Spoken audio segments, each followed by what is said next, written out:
Good morning, everyone. Good morning, distinguished guests, dear colleagues and participants. It's a pleasure to welcome you all to the third day of the Study in Eskişehir International Staff Week. Before I start our program, I would like to make a kind reminder that please do not bring any other drink except for bottled water inside. Thank you for taking this to your attention. On behalf of Eskişehir Technical University, I'd like to thank you for joining us here today. We are truly delighted to host colleagues from different institutions and countries and to have this opportunity to exchange knowledge, experiences, and good practices. Before we begin, I would like to outline today's program shortly. This program will start with the opening speech of our Vice Rector in charge of internationalization, followed by a presentation of Eskişehir Technical University. We will then continue with a session on EU-funded and TÜBİTAK projects, highlighting practical cases and lessons learned. After a short coffee break, participants will share their good practices, and the program will continue with lunch, and we will conclude it with a campus tour. As our rector was unable to join us this morning, he will be meeting with one representative from each institution selected by your side, following the campus tour. I will guide you again.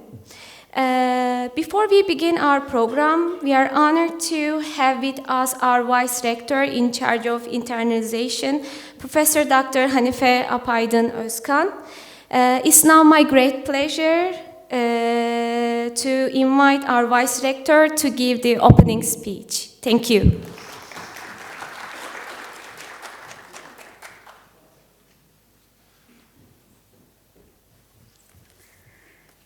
Hello, dear guests and dear colleagues. Welcome to Eskişehir and Eskişehir Technical University. We are pleased to welcome you to here for study in Eskişehir International Staff Week. We are very pleased to see you here for that. First of all, I would like to introduce Eskişehir Technical University. Eskişehir Technical University, our university, is one of the prominent universities in Turkey with more than 14,000 students, active students, and thousands of graduates. We educate engineers, architects, technicians, scientists, and pilots, even pilots. Maybe you have already noticed our one of the most distinctive property. We have an international airport on the campus. Maybe you have been used this, and this is, in fact, we can say that it's very practical for this kind of international meetings, such this Staff Week. As a technical university, we offer a strong education and research environment for students, supported by advanced laboratories. These laboratories not only established by ourselves, but also many companies, international and national companies, leading companies, established their own laboratories, industry-oriented laboratories for our students. This refers to our strong relationship with industry, and we focus on this subject a lot. We place strong importance on the relationship with industry as well as internationalization, as you see here. We actively support student and staff mobility, international research projects, and strong global partnerships. We are continuously working to expand our network and create more opportunities for collaboration. Our goal is not only to increase numbers, but to develop more joint academic projects, collaborative research, and shared scientific outputs. We believe that learning from different cultures, perspectives, and experiences makes education richer, more innovative, and more impactful. That's why we are here, and we are very happy to organize this kind of meeting with 3 universities in the city. The study in the Eskişehir platform is a result of this shared vision, and 3 universities in the city have come together to promote Eskişehir as an international educational hub. By working together, we create greater visibility, stronger cooperation, and more opportunities. This week is about not only meeting and sessions, it's more than this. These meetings this week is about connection, cooperation, and new ideas. We hope you will enjoy our city, you will discover our faculties and institutions, and build valuable collaboration projects. Thank you for being here, and I wish you all a productive and inspiring week.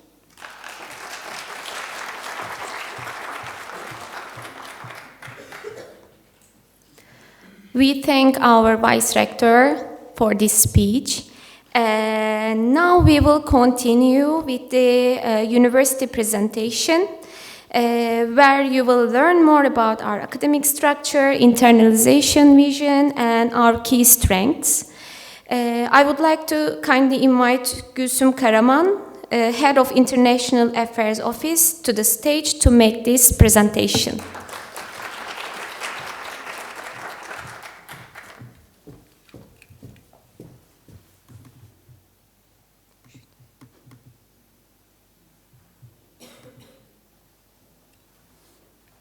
Okay.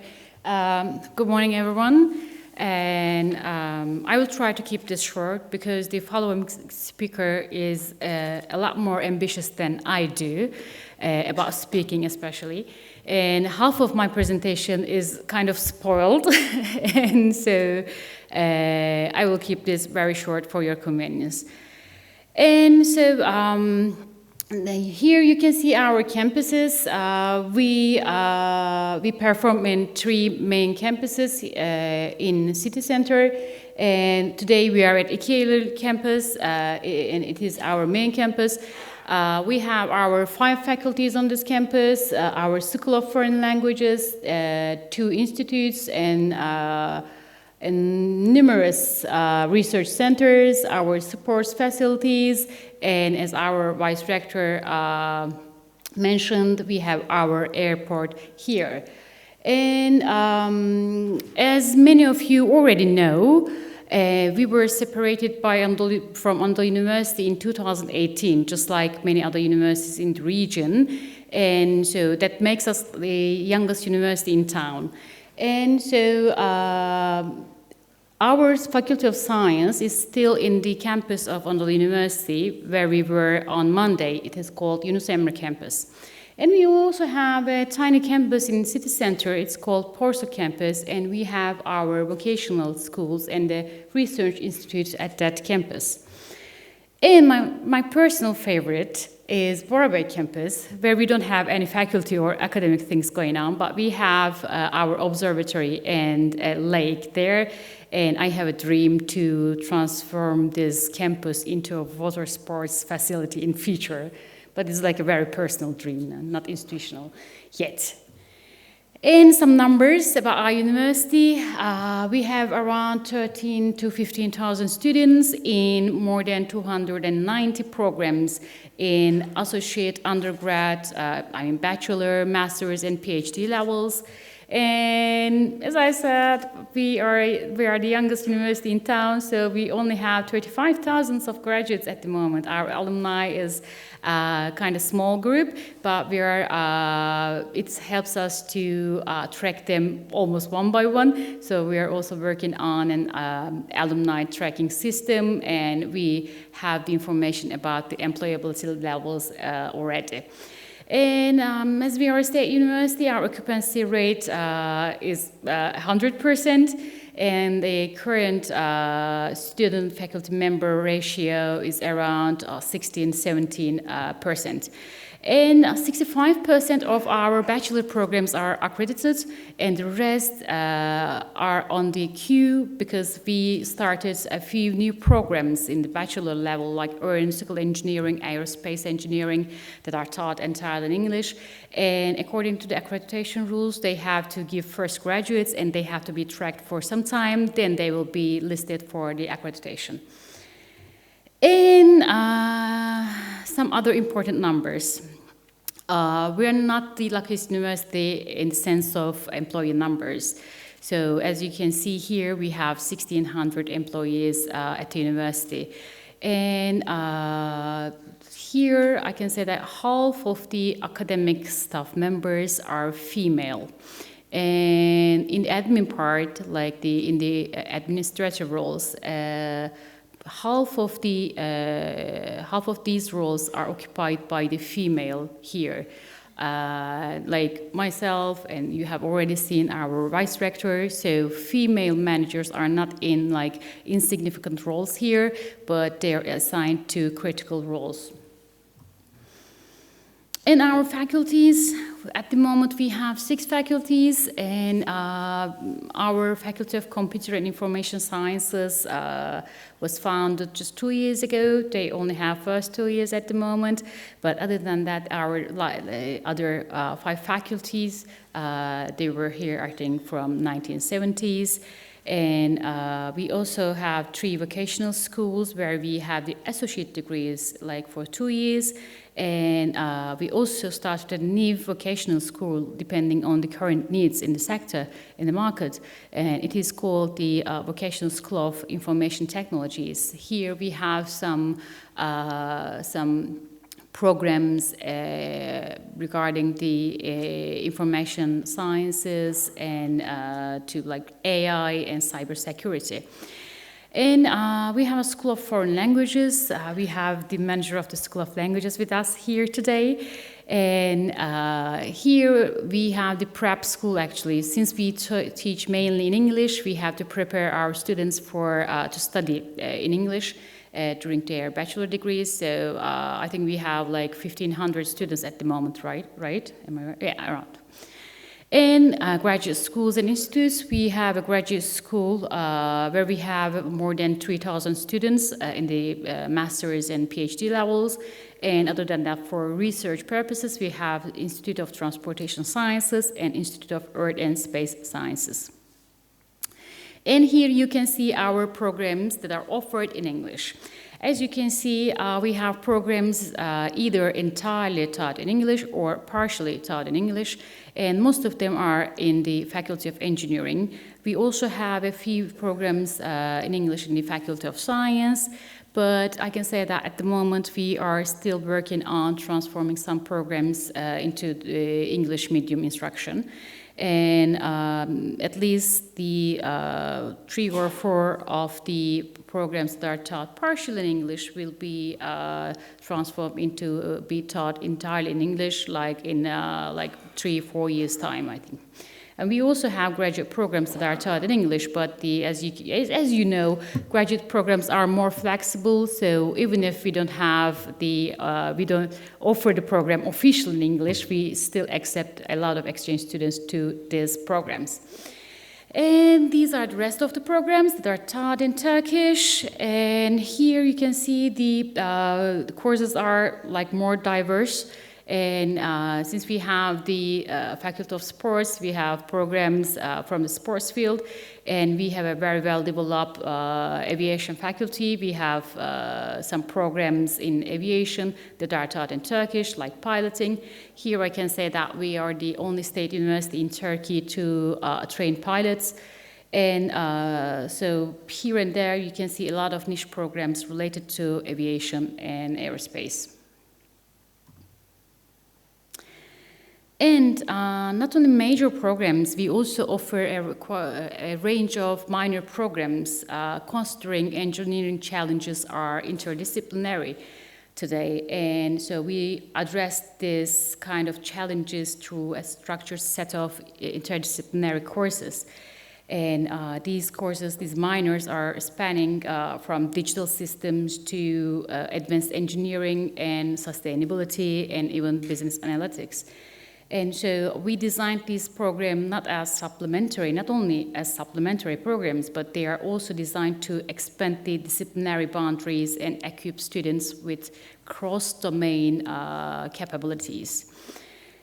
And so this was a surprise, but we have already mentioned this quite a few times so far. So this is what we like to brag about. And we are the only university, probably the only university in the world to operate an international commercial airport. And I think during the campus tour, you will have a chance to have a glimpse of this airport. And we want to be able to get in the terminal building or to the hangar, but you'll see the tower and the terminal building facade. And so we have some regular flights between here and Brussels from this airport because of the huge immigrant population from this region living in Brussels.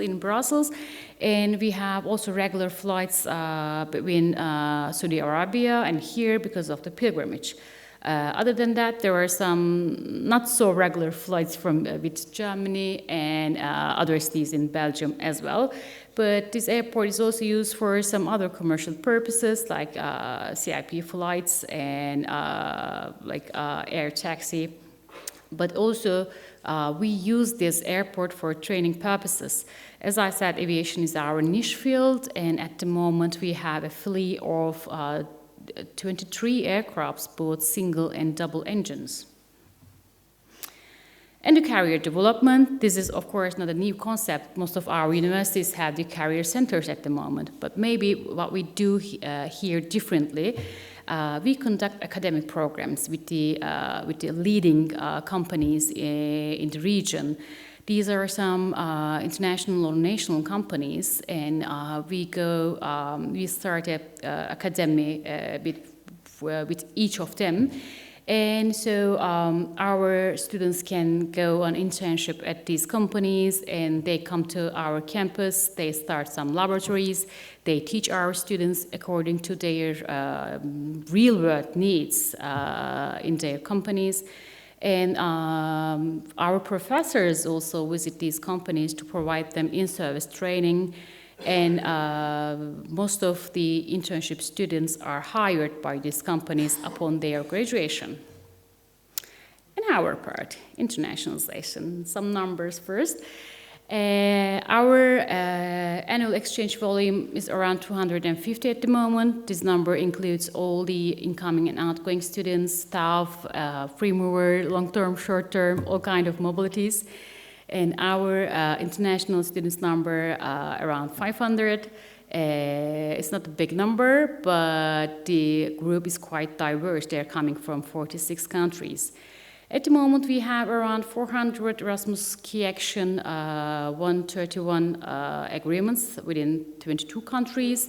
And again, around 500 Key Action 171 agreements in 33 countries, and over 100 Memorandum of Understandings and other types of exchange agreements in 47 countries. But beyond the mobility, how we presume the internationalization here, and the first dimension would be the research and innovation integration. I will try to stay clear from this aspect. Again, the next speaker will be focusing on this aspect here. But rather than that, I can focus on the curriculum and learning environment part of the internationalization. And here, we put a specific focus on internationalization at home, and English medium instruction and intercultural learning as well. After the pandemics, it hit us that like mobility is not everything, especially when we cannot make everyone mobile. And during the pandemics, or for us earthquake, it was impossible to make like any students mobile. So, but internationalization for all, like all the students have a right to benefit from internationalization. So we have to create more opportunities for our non-mobile students and staff on campus.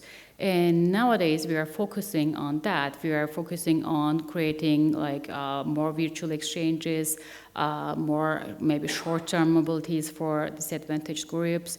And we are trying to increase the numbers of English medium instruction courses. We are trying to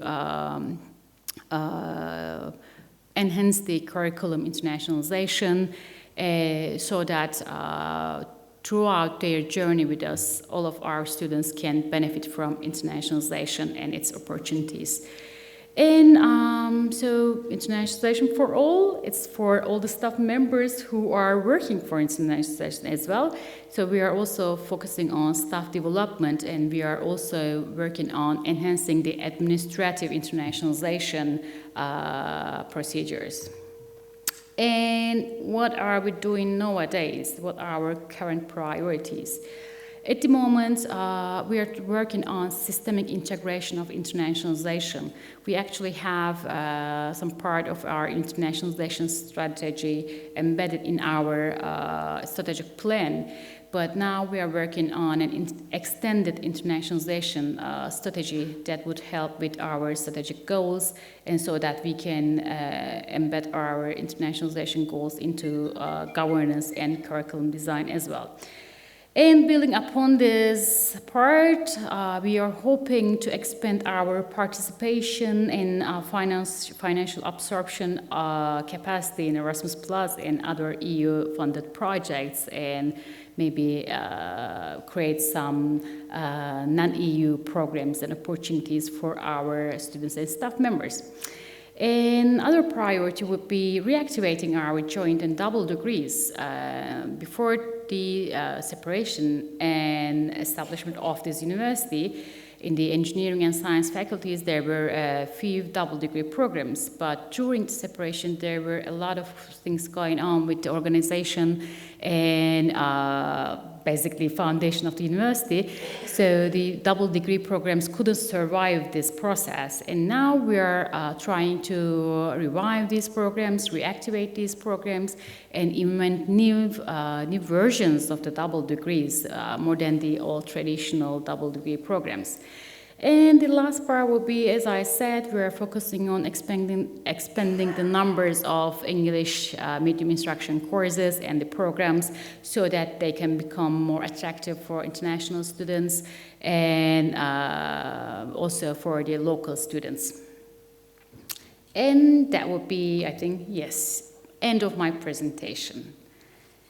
And I thank you all for being here today. I think we will be seeing each other throughout the day today, and tomorrow also we will be together. And thank you.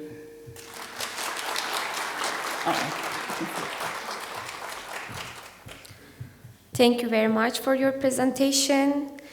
Now I would like to kindly invite our International Projects Coordinator, Dr. Murat Ayar, to the stage to give a presentation on S2's research infrastructures. Thank you.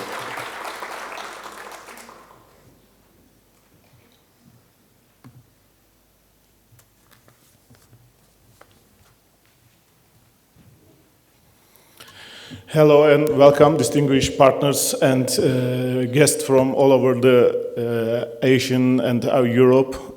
Firstly, I want to introduce myself. I am Murat Ayar. I am serving as the International Project Coordinator of the university. Also, I am an academician.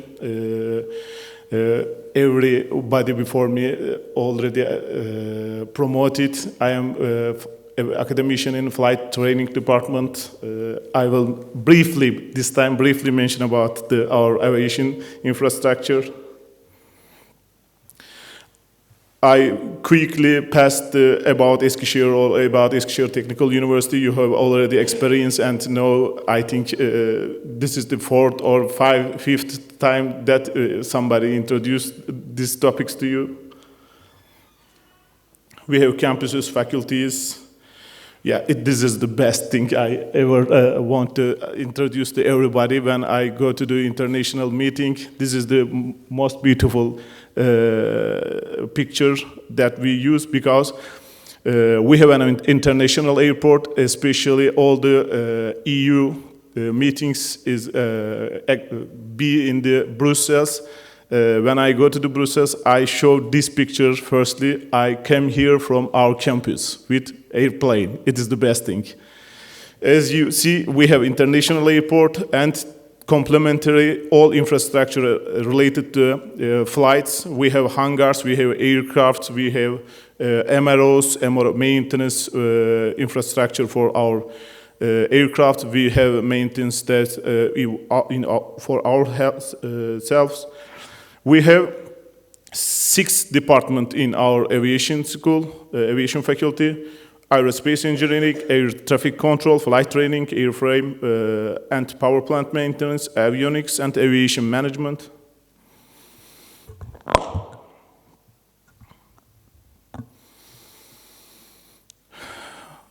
Because I am come from the astronautics and aeronautics faculty, I detailedly explain it. We have ATC tower simulators. Our professor Fulya Hocam is here.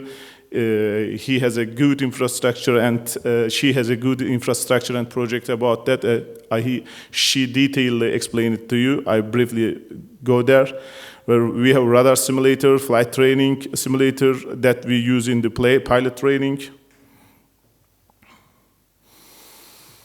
We mainly research on flight control system, engine performance, fault-tolerant control, alternative fuels, all kind of hot topics in the aviation area. When you look for the EU projects or S2's international project, they are mainly related to aviation. We have Faculty of Science. It has some department. I pass them quickly.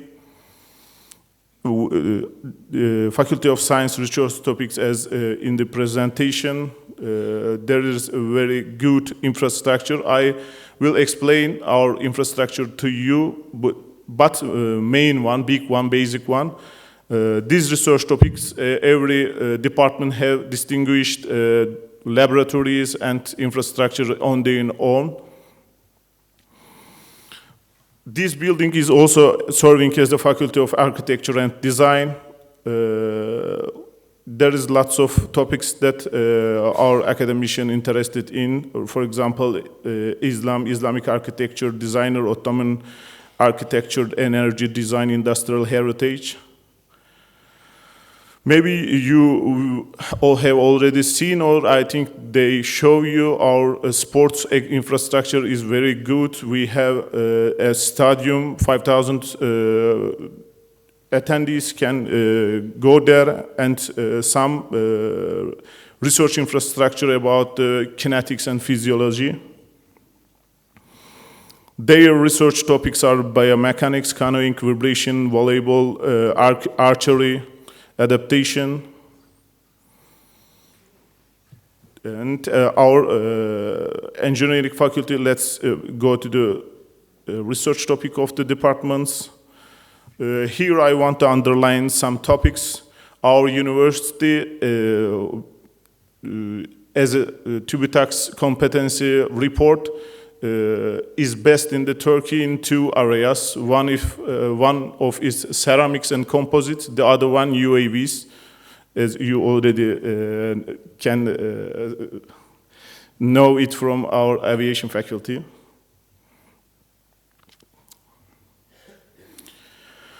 And research center, we have very distinguished, very unique research centers in our university. Besides, departments have already their own research laboratories and some infrastructure. The first one is seismic isolator testing laboratory. It is unique. Beside it, except this, there is only 4 or 6 seismic isolator test laboratory there are in the world. This is make it very unique. It has a very good capacity and serve international company and national company. Advanced Technologies Research and Application Center, briefly will our professor Ünal Hocam briefly mention about that. He is serving in here. This application center focus on 5 topics. One of them is nearly accredited, technical textile and combustion, functional nanoporous materials, composite materials, sensor technology. This sensor technology part of this center is mainly focused on defense industry and optoelectronics laboratory. The other name is MIDAS. And the other common or big infrastructure that our university have is the Advanced Prototype Station. That is a EU-funded project, co-funded project. Also, our ministry have funded in this center. It has 4 stations, 4 thematic stations that Eskişehir or the region need for prototyping.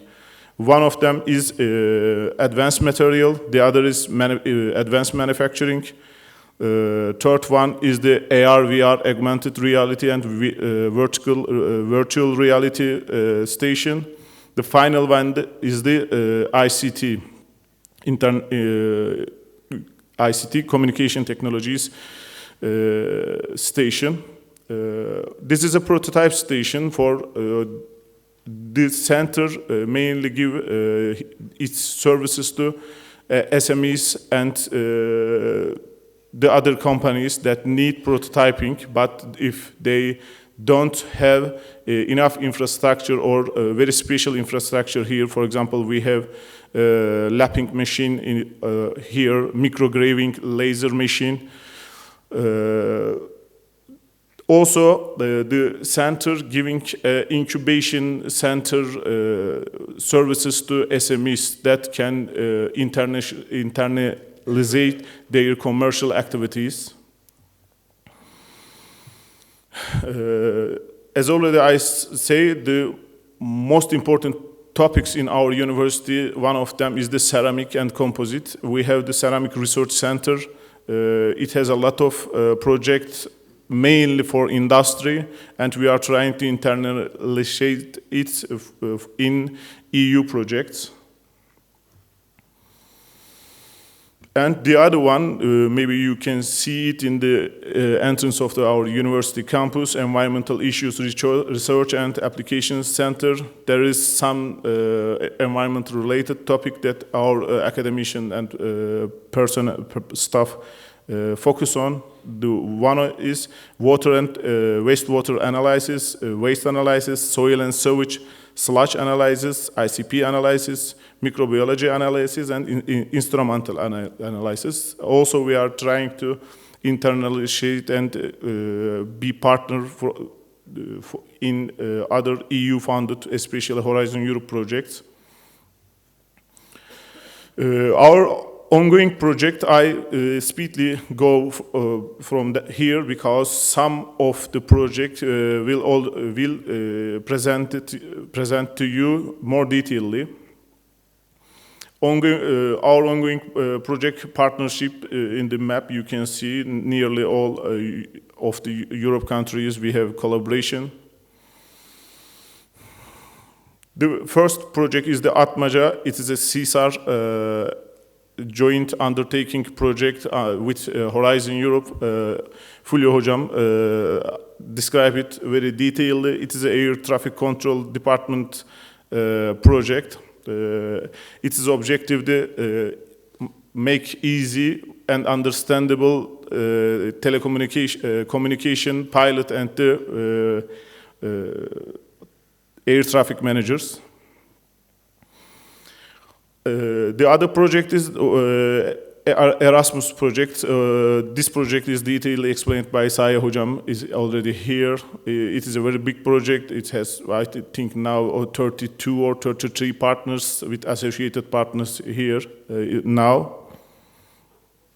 The other project is Combi Farm project. It is a airframe and power plant maintenance project.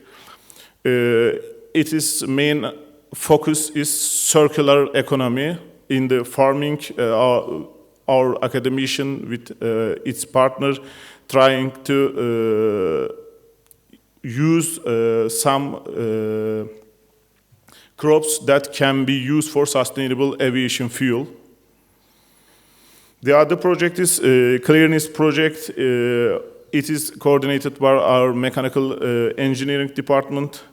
The project focus is mainly composite materials and recycling the fuel cells components to the upper materials.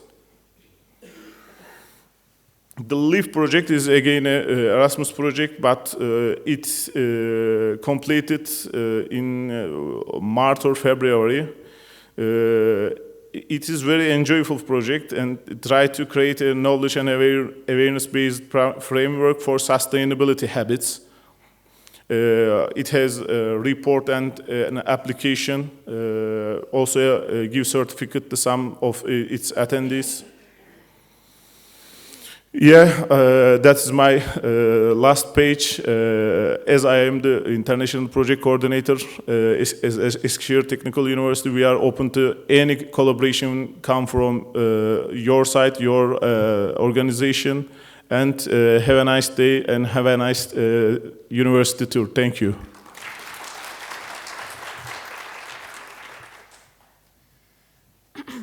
Thank you very much for this informative presentation. We will now move on with our next session, during which we will explore practical experiences, challenges, and lessons learned from project implementation process. Firstly, I would like to invite Professor Dr. Ünal Şen from the Department of Materials Science and Engineering to the stage to present the TÜBİTAK-funded bilateral cooperation project with Uzbekistan.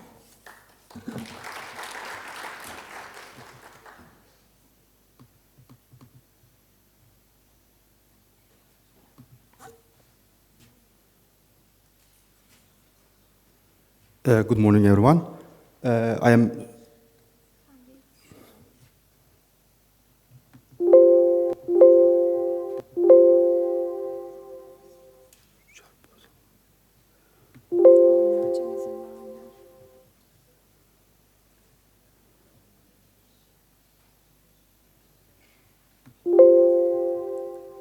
Sorry for this inconvenience.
Şu şekilde ileri bir geri şekli hocam.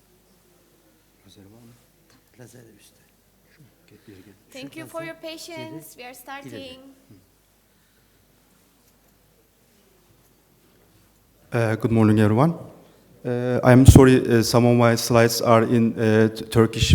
I was not sure about to present in Turkish or English, so but most of them are in English and figures, so you can easily follow the presentation. I am the faculty member in Material Science and Engineering, and my research area is metal organic frameworks for different applications. And this project actually is with Uzbekistan, and we actually started to this project this April, and it is actually hydrogen production using the metal organic framework-based materials, and also environmental remediation using these MOF-based materials.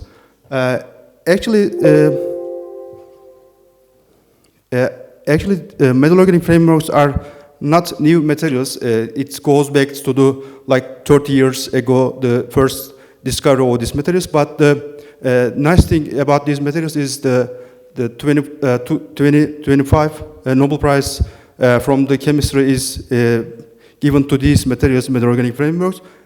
I know that you are coming from the different majors, so I try to keep these presentations in very non-technical, but of course you can contact me even after this meeting if you have any interest in these materials and collaborate these materials.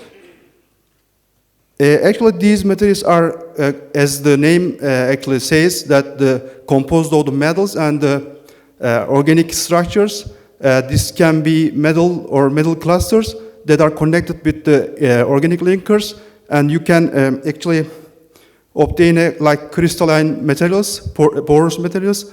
Nice thing about these materials is actually is very ordered structures, and you can easily use the molecular simulation and computers to predict these properties of these materials.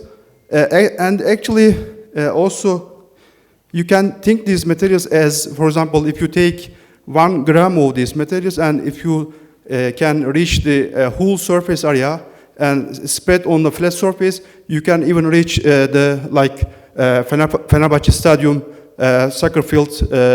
So you can easily cover like up to 1,000 meters square using just 1 gram of these materials. And it has many applications. You can, because when you think about the periodic table, you can use the every metals in the periodic table, and you can also use the many different kind of organic linkers to make these materials. Like you can also think like a Lego, and you can put many different metals and many different organic linkers. The possible structures is almost infinite. So, of course, depending on your applications, even gas storage, gas separation, you can use materials. For example, also for, let's say, clean energy applications, also for remediation, environmental remediation applications. You can also use these materials as a template and produce some MOF-derived materials, actually. You can also visualize the materials like this is almost the very early, one of the most famous MOF materials that is discovered like in almost 2000. Actually, if you can easily see that these materials very open and it has very high surface area, so you can easily use these materials in many different applications. It is also possible, as I said, you can use like almost every metals to produce these materials. Also, you can also use the different linkers, organic linkers, and you can also extend the porosity of these materials by using the different length linkers. Actually, this slide is Turkish, sorry, but I can explain very shortly. My research group actually based studying on the design of the metal organic frameworks and synthesis of the metal organic frameworks. Also, we are making the post-synthetic modification of the metal organic frameworks. Also, we are using the defect engineering to produce some different kind of materials. Also, we are using these materials in different composite materials like MOF polymer or MOF biopolymer materials. Also, we are using these materials to derive the new materials like nanocarbon-based structures, MOF-derived nanocarbon-based structures. So our applications are mainly gas storage and gas separation, and also electrochemical conversion devices. For example, we are using these materials for fuel cells and for solar cell materials, also for photocatalytic applications. And also, our department are mainly focusing on the ceramic materials. We are using these materials for the enhancing the properties of the ceramic materials, and also, of course, for the environmental remediation. Actually, our project is shortly fourth. RUS is actually based on the hydrogen production and also the environmental remediation. Actually, our side is focusing on the MOF-based materials, and the Uzbek side is focusing on the mixed anion structures. This is a different kind of structure. So we are trying to synergistically combining these two materials to find some renewable actual solutions. For example, green hydrogen production, and also the environmental remediation. Actually, this is maybe one lesson can be the takeaway messages. Actually, I have been as like 6 years. This was my first application, actually, as a TÜBİTAK project in Eskişehir, of course. And this is the last project that is accepted. So I can say that this is the fourth time. So my project is rejected 3 times, and finally, fortunately accepted in the 4th times. So don't give up for applications, any projects. And also, of course, thanks for organizing these nice events and for the international offices, and also you are coming and listening to me. Thank you very much.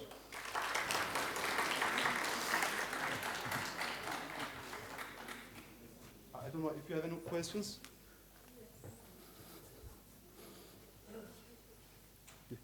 Thank you.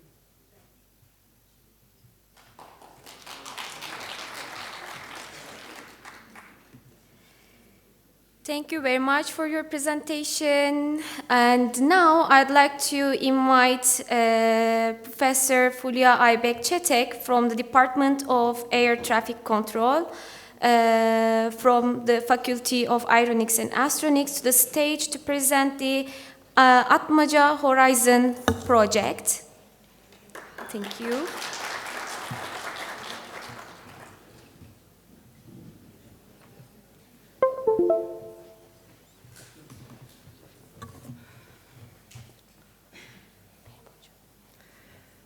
Hello, such a wonderful people over there. Thank you very much for this organization.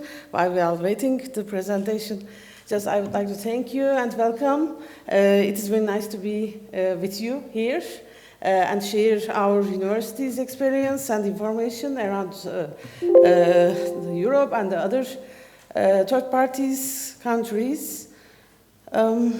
Yes, I think it's ready. Experiencing the same problem. Just a second. Okay. Hopefully I will solve it. I'm exciting, but the computer is more than me, actually. I think we managed it. Yes. Done. Oh, no. Maybe you should wait. Yeah, Yes, okay, it that's is done. now. Yeah. First, I would like to have... Yes. I learned it. Okay. Thank you for your coming again. Good morning. I'm Associated Professor from Air Traffic Control Department at Eskişehir Technical University, Fulya Aybek Çetek. And also I am the coordinator of Atmaca project, which is Horizon project. And this is budget around 2 million euros, and our aim to project start with TRL 1 to the TRL 2. I will explain all details in my presentation. Atmaca project's acronym is the acronym Atmaca, Air Traffic Management and Communication over ATN IPS. Our title is that. So, what is Atmaca project? I would like to give a brief information about you, and I will deeply explain to our role in a project, in a Europe project. So Atmaca was deemed under CESAR joint undertaking, which is Horizon joint undertaking group, And we started to preparation about 5 or 6 years ago from now for preparation activities and the partner selection and the designing of the project proposal. And it has been started. Finally, it is accepted by Horizon. Thanks for God, and thanks for team as well for the effort of them. And it has been started at 1 September of 2024. And we started with a PhD and several papers, research papers with TRL1. And our aim to achieve TRL2 at the end of project. And our project will hopefully finalize 2027 at the end of February. We have less than 1 year right now. And we are running to the final stage right now. So what is the aim of the project? It is based on air-ground communication between aircraft and ground. What does it mean, aircraft? Not only pilots, but also aircraft data to the ground. Ground means not only air traffic controllers, also airport operators it can be, or airspace managers, etc. So what kind of data we need? Basically, of course, the communication between pilots and controllers. Currently, it's voice communication based via voice and radio frequency. Sorry, radio frequency. But now we will design as a WhatsApp communication. What does it mean? We can type the message. We can share aircraft information, which is fuel or ground speed or current wind speed, etc., to do airspace managers on the ground. So we can decide the flight path. We can change the flight path regarding the efficiency or fuel consumptions. So it's a gate-to-gate flight continuity. It means that before startup engines the flights, the communication should start, and the communication should finalize at the end of the flights, starting down the engines. During all flight phases, we are including the communication via digital and ATN IPS. It means we are using internet and internet protocol, but of course we are searching about the internet protocol, which is using and running under seamless internet communication. We have internet communication at in the air right now, or many of the flights. So I would like to give brief information about the consortium and our roles. As I said before, I'm the coordinator of Atmaca projects, and Eskişehir Technical University is the leading of the project. And we are serving via our ATM knowledge and dissemination activities. I will describe later on what is the dissemination and what is our role. So the second partner is Deep-Blue. Actually, just go. Yes, we have 7 partners. And including Eskişehir Technical University, and 5 countries. 5 countries including Turkey with the Turkish Airlines, and we have good communication for protocol design and implementation for testing with Turkish Airlines. And United Kingdom, from United Kingdom, there is a De Montfort University, I think you can see clearly. And they are providing the protocol design and implementation testing as well as the Turkish Airlines. And from Italy, we have Deep Blue partners. They are great powerful. They have great powerful for HMI design and development, human-machine interface and interactions. They have knowledge. And from France, ENAC, which is our good example for us, for our university, based on aviation, and which is the most popular and the best university around Europe on the aviation research activities. The second university, the other university from Spain, Politécnica de Madrid, They have good knowledge for ATM management, and they are developing right now CPDLC. And the last one is Serco from Spain again. It is a kind of air traffic management service providers. They represented for the projects with their controllers, real controllers and real knowledge of the ATM. So, what is our role? Our role is coordinator, and dissemination. As I said, what does it mean? Here, there is a confusion. Yes. We have European level leadership in this project, and as I said before, 5 countries, and we are coordinating all activities in the consortium. So we have ATM knowledge and data link and HMI design knowledge as the air traffic control department, and we have many validation capabilities for these projects. And of course, as a coordinator, we have strategical research and innovation management responsibilities. And there is many European standards and European targets, 2005, for example, 2050, etc. We have good knowledge for Syria and European Commission targets. And of course, any impact for the consortium and consortium management, communication management in the consortium, and role and time management regarding the research activities. Of course, we have some responsibilities on that.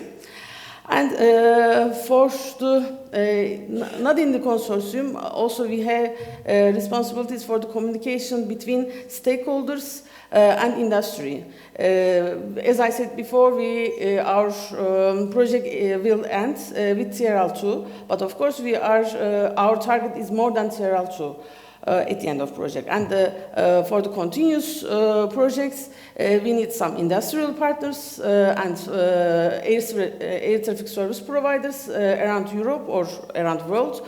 So we have to disseminate our project and capabilities to the stakeholders. So it's a requirement from CESAR, actually, and it's a requirement for having an advisory boards parallel to the consortium. Advisory boards is a volunteer board, and we have to find someone to support us as a volunteer and sometimes warn us for the futures. So I'm managing these advisory board members as well from industry, and they could be strange people rather than the academicians. So, what is the advisory board, for example? We have these advisory board members from Ryanair, Airport to Roma, Eskişehir Technical University, Thales, Neometsis, Airbus, these kind of big industries partners, or IFATCA, it means International Associate of Air Traffic Controllers, or Ofcom represent for communication technologies company. So we have to collect someone from industry and academy to advise and warn us some for the management and for the future of the projects. We have frequently meetings with them. Yes. We have responsibilities for validation performance as well. At the end of project, we have to prove our results under some KPIs and what is the performance of the system and what is the effect of our results to the European ATM. So there is a validation process, and there is many paperwork regarding the CESAR KPIs, of course. And project means that diplomacy, communication, and risk, unfortunately. And these 3 legs always be good friends between each other. The most I don't like the leg is risks. of course. Risk management have to start before the project, actually not the start of a project, and its risk lifestyle continues until at the end. So risk management is a responsibility under the coordinator again, and always there is a risks, and always you have to have a second or third scenario to the exit. And our responsibilities is dissemination activities. Dissemination activities means that promote our projects and the results and our aim to the stakeholder or to academicians, to the staff, to everyone as you. Right now it's the kind of dissemination activities for us as well. What is the project? We have good knowledge and good teams for dissemination activities. Actually, we had some videos over there, but it didn't work here. Maybe after presentation I can work on it. We have to prove our results, as I said. Okay, what is the project? We have 3 legs in the project. You have to design what is the solution of the project, what we are affecting to the ATM research in ATM operations in the Europe in the future. So our solution is related with the HMI, I mean the human machine interface design for the text messaging between ground and air. Air in the cockpit, pilots have many responsibilities and many buttons over there, as you can know, and we are doing again new responsibilities and new challenge to the pilots, and we have to design it as possible as friendly, of course. And the second ATM solution is application and services. It means that, for example, we have green route operations applications, which is taking current real wind information from the aircraft to the sending to ground, and we are calculating the better routes. For reduced fuel consumptions. It's a kind of applications for our projects. And the technical solution we have, of course, we are designing the data link protocol, which is working under ATN IPS. So we have some videos over there from YouTube, but I'm not sure that it will work. It will explain to you more than me, better than me. Emre, it doesn't work. Where is my friend? So, okay, is there any internet connection? Yes, I can solve it, of course, via that. So, what you can do? You can open on YouTube. And you can write to the YouTube. I hope it's, yes, this is Atmaca Cesar.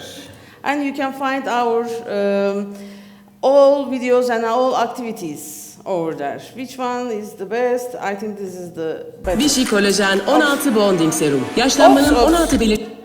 Ekrana bak. Yes, we didn't connect to the other screen, right? I can solve it, just give me Okay, okay. I believe myself. I can do it. Or I can't, maybe I need help, so. Why? It's not presentation, that's why. Okay. Orada bir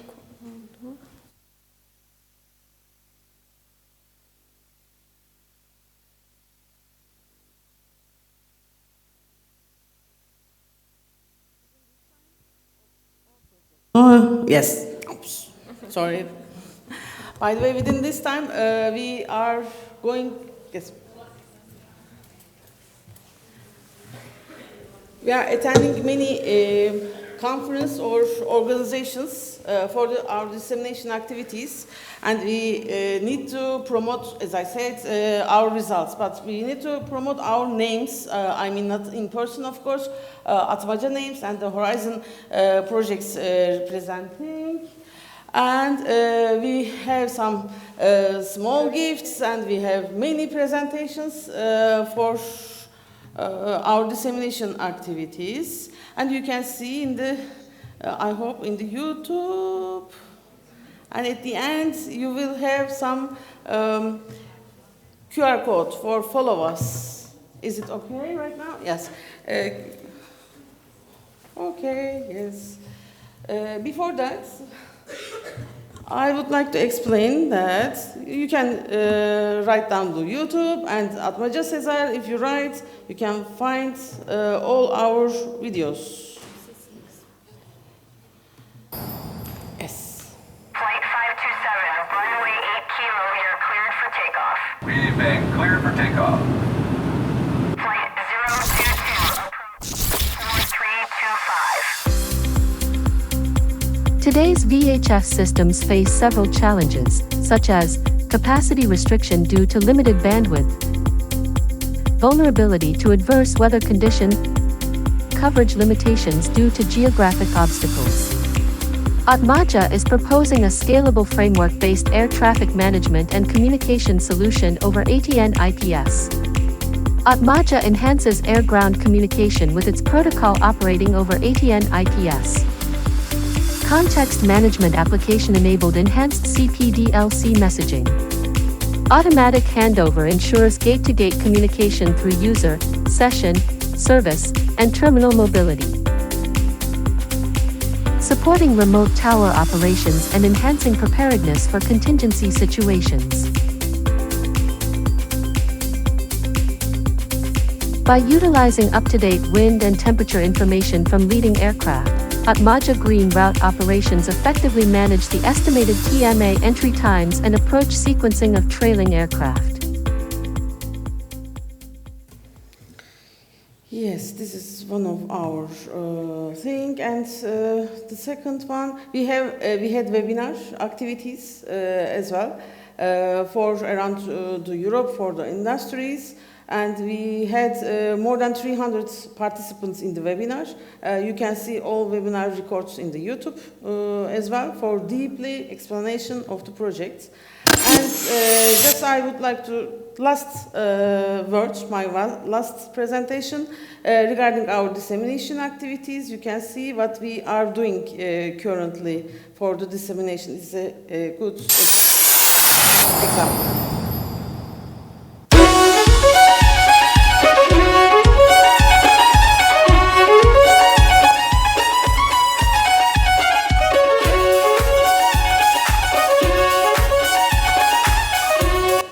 It goes from the conference people, innovation in dissemination, our t-shirts in the conference.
The winner of the best photo is... Okay, the best photo goes to Fulya Alekçi'nin of the Atmaca project. Bravo! Bravo!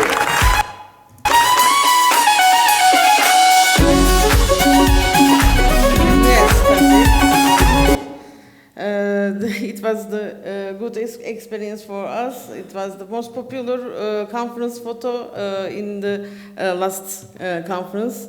The next one will be in the Lisbon, and after our Turkish Airlines flight trial, we will demonstrate and show our results in the Lisbon Airspace World for the industry and academy and all stakeholders. I hope we will handle it within the 1 month.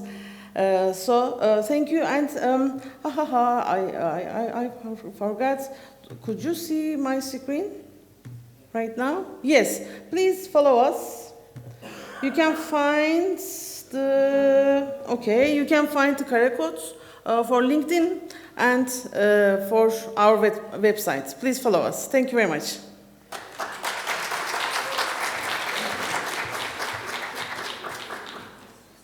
Thank you for your patience and for me and for our technical problems, of course. And thank you for your presentation. So now I would like to invite Professor Dr. Sayenihan Çabuk from the Institute of Earth and Space, and she's also head of our School of Foreign Languages. And she will be giving a presentation about a project, Erasmus Alliances for Innovation project, EPDNet. It is named so.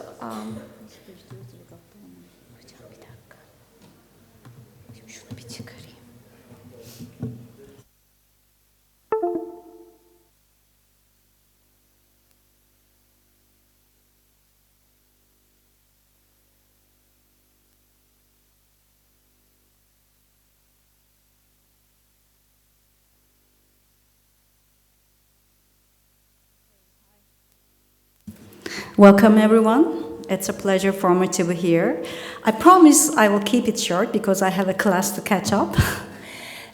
So as Ignor said, I'm the director of the School of Foreign Language. Also, I'm a professor at the Institute of Earth and Space Sciences, but originally I'm a landscape architect. I'm not sure how many of you might be involved in planning and design disciplines or even engineering here, but our project is very much about planning the ecological way so that we can build resilient cities. EPDNet project is a project that started last year, so in March, I guess, so we already completed the first year. We have 2 years more to go.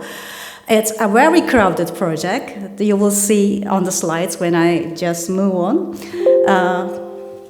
Okay. And so the main focus or the main motive of the project is also based on the very, how can I say, very devastating hazards that we have been facing lately, not only in Turkey, but all over Europe and all the other countries. Perhaps you remember, some of you, I guess you do, the devastating effects of the Kahramanmaraş earthquakes. It was a very big tragedy for us. So the coordinator of the project, Alper Çabuk, the head of the Institute of Earth and Space Sciences, also a faculty member at the Department of Architecture, is from Hatay, actually. So he is very much involved in ecological planning. So that was the main motive, because we have been trying to do a lot of things to find real solutions to the problems that are, caused by the disasters, hazards, a lot of other things. So, but we are, teaching as the faculty members of planning disciplines like landscape architecture, urban planning, architecture, a lot of other fields as well. We are trying to teach our students that you have to, focus on nature-based solutions or ecological ones so that you can build resilient cities and societies. But it's not working. Why? We are teaching, there is the theory, there is the international agenda, there is the, international policies, a lot of things, but it's not working, still not. So the main focus is actually here. We are, very much, put ourselves into making or developing a platform, a learning management system that is involving the best practices and the case problems or the case studies so that a lot of people from different disciplines can learn, but learn better so that they can put the theory into implementation. So I know there are a lot of programs like that, but they are still not working. So we thought that we should be going with something else, an AI-aided solution. So I will be explaining a bit more details about it later. So regarding this very goal of the project, we have 4 main targets, let me say. The first is the development of this module we call the AI EPD net assets actually. It will be, using the very own interests and the progress levels of the trainees. So we are also basing on a model called the ECHO model, which was developed first in the United States in the field of health. They were, trying to do the same thing. They were trying to reach to the remote people and the remote places in the field of health who couldn't, get simple information to save lives because they were not aware that such simple solutions were even possible. So based on this, we also adopted this very ECHO model. It's a model that's saying everybody teaches and everybody learns. So this AI model is, structured around this very philosophy, and we are trying to, still working on it, but it will be, launched soon, I guess, for the pilot implementation. So also, within this module, we are putting a lot of advanced technologies like GIS, Geographical Information Systems, remote sensing, because when you're making planning, even it's ecological planning, you have to, get a lot of information about the space, and spatial planning, which is based on the geographical data. So we use satellite imagery, we use geographical information, analysis patterns, a lot of data. So everyone who will be getting this training should be also somehow get involved with these technologies as well. So while doing this, what we aim to do is, raise qualified human resources. Because somehow, even if they are taught during their university years or whatever, they are not able to implement the solutions.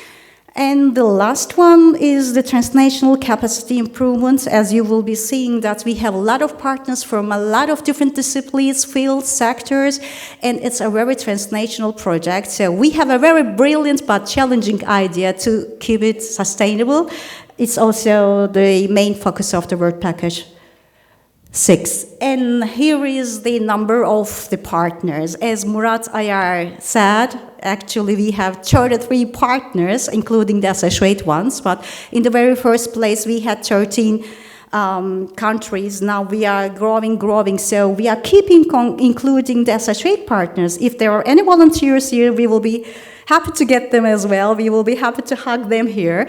So because if we cannot reach as many as people, disciplines, sectors as possible, then you cannot sustain. You cannot sustain any program or LMS, by the way. So we really mean it. It should be sustainable. So we have the brilliant idea of the sustainability work package 6 is setting up a nature-based alliance. It will be covering a lot of sectors, a lot of NGOs, a lot of schools from all over the partnering institutions and countries. So there are, as I told, 6 work packages. The first one is a very, regular one like project management. The second, this is already completed. It's the literature review and analysis, what it was completed. A lot of team members worked on it and they reviewed a lot of case studies and literature, so they prepared a database for us, which will be the very input of the next work package 3. It is based on the development of the curriculum and these LMS, the EPD net assets. So I can say that over 200 courses were already prepared, but it's not just simple, presentations. They are also embedded into AI-aided solutions, videos, a lot of cases, and many, many more things. So it's also about to get completed, I guess, but just we have some small items to add on. And what we are going to do in the next step is the pilot implementation, because yeah, we think that we are successful, but you can be successful only the trainees get it and take it as a knowledge-based, background, so they can implement the solution, start implementing. So the pilot implementation work package will be giving us the opportunity to see if everything is okay, if there are any needs to improve the system or the curriculum. Also, this curricula is a modular system. Think it as a basket or a bucket. We put everything inside it, but you can, the trainers will be able to choose according to their very own needs and interests, and they will be aligned with the levels like the European qualifications framework levels, level 6, 5, and others as well.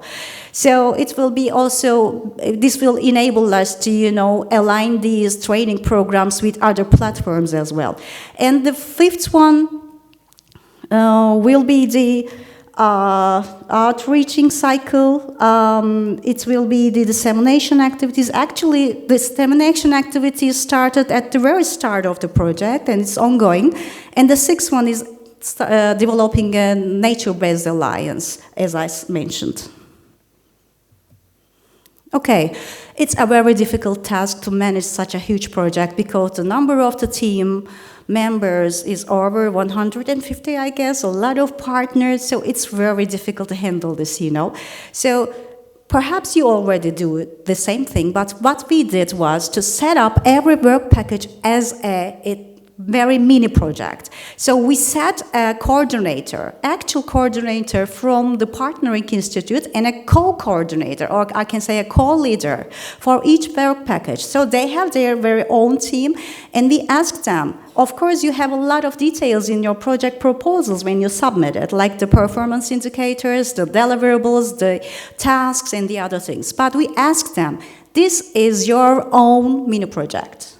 You are responsible for that. Set up your new tasks, sub-tasks if you need it. So set up your new performance indicators. Each work package is led by one of the team members and a co-leader as well. So they report to the project management team and the coordinator regularly. Each week, in case they need it, of course, they come together. The leader follows up things.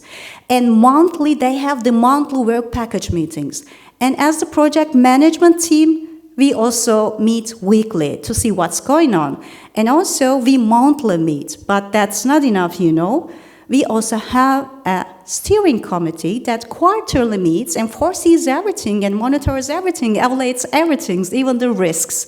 So we are very ambitious about that. We are very, strict about following the performance indicators. When you say the leaders that this is your performance indicators, then it's your achievement. So it's a bit motivation, a hard one, but it's a motivation.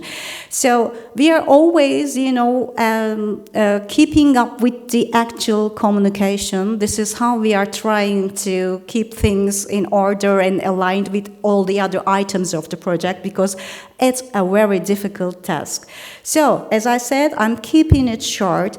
I would like you to join us. There are also the QR codes on the roll-up on the side, as you see. I would love if you could really follow us. And in case, as I said, you are ambitious about becoming an associate member, you are very much welcome. I'd love to have you here. And I can say that for the dissemination activities, we share at least 2 posts on the social media weekly, and newsletters, and a lot of videos, and a lot of things. And we are making a lot of conference presentations about this project for promoting it. So your support is very valuable for us. Please join and follow up. Thank you very much. Thank you very much. Now we will continue with the last presentation of this session. I would like to invite Professor Dr. Özgür Avşar from the Department of Civil Engineering to present the TÜBİTAK-funded bilateral cooperation project with China.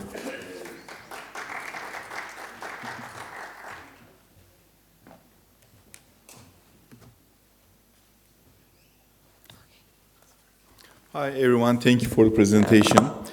Actually, I was not aware of the background of the audience, so last week the International Affairs Office called me and just to give a brief information about the project that we are be involved now. That's why the information can be limited, so if you have any questions further, please feel free to ask me after the conference. So my name is Özgür Avşar. I'm from, my department is Civil Engineering Department, and I'm mostly dealing with the structural engineering problems for new design or retrofit or strengthening solutions. So I will briefly introduce our bilateral joint research project with the Chinese team, and mainly how we get contact each other and how we develop this project. Actually, it was 3 years ago from now. I was planning to go to a sabbatical program in US, and suddenly the supervisor at the hosting institute called me that his previous graduate student was looking for a partner in Turkey to do this project. Actually, we were not aware of this project because the announcement in Turkey made 2 or 3 weeks later than China. This is a bilateral project, and it was first announced in China, and they were trying to find a partner, and this is just a chance. So my main suggestion to the group is try to be active in international collaborations and try to make your applications in any kind of opportunity when you face. So you may not know the opportunity comes from either with this way or other way. So this is kind of luck for us. So the name of the project is Advancing Seismic Resilience of Soft and Weak Story RC Buildings with SMA-based Multi-Purpose Devices and Post-Earthquake Assessment Strategy. So this is a very fancy name. And for those of you who are not dealing with this engineering stuff, means maybe nothing. So as I mentioned, this is a joint project between the Chinese and the Turkish group. In Turkish side, we have the TÜBİTAK, the main founder of this project. And in the Chinese side, we have the National Science Foundation of China. And as I mentioned, 3 years ago, the first announcement came to Turkey starting from the April 12th.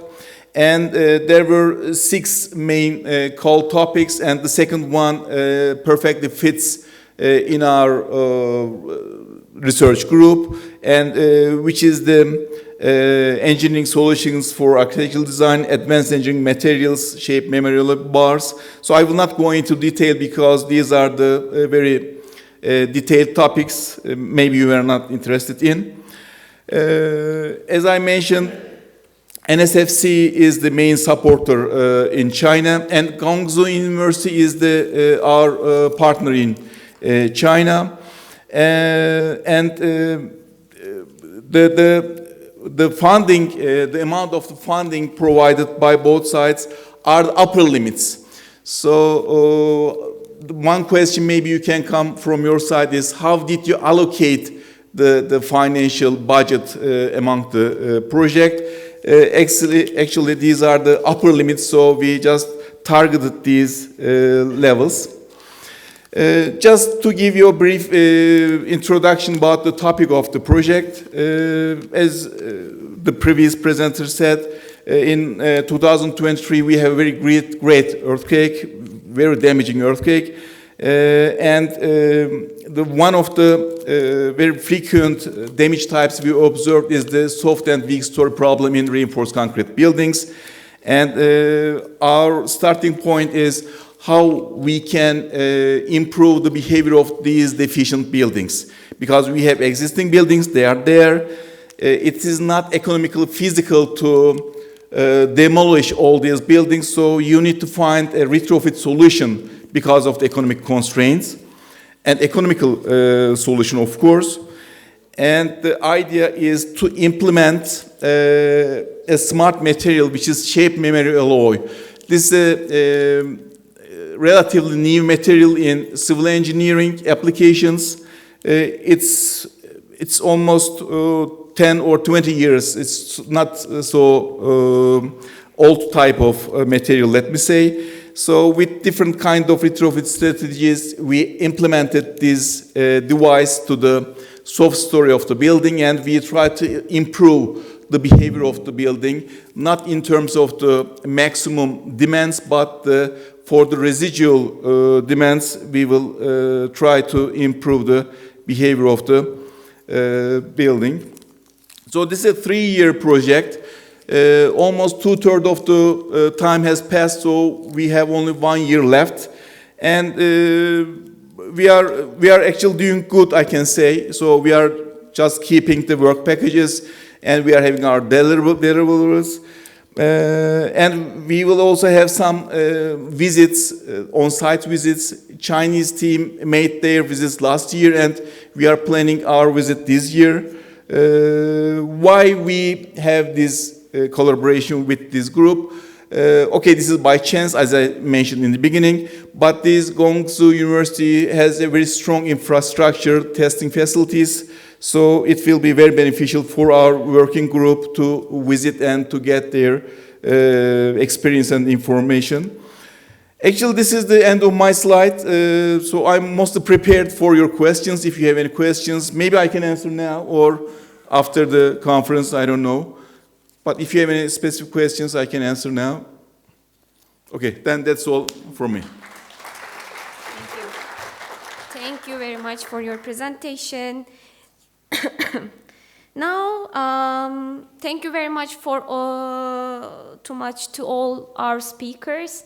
Now we will have a short coffee break, 15 minutes coffee break. Just a kind reminder, please do not bring any drinks inside this room, just bottled water.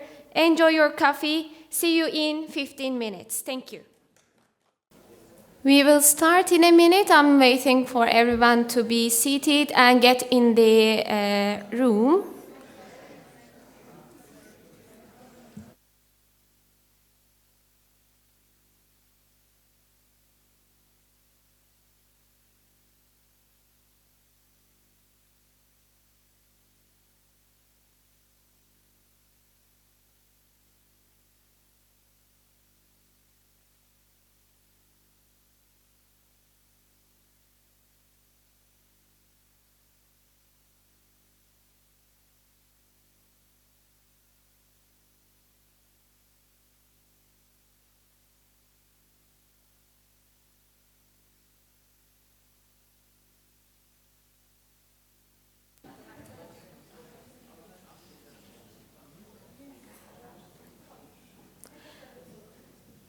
Welcome back, everyone. We will continue with our next session, good practices from participants. This session will give us opportunity to learn from each other's experiences and successful practices across institutions. And I would like to invite the representative of Hebron University from Palestine to the stage to share their experiences and introduce their institution.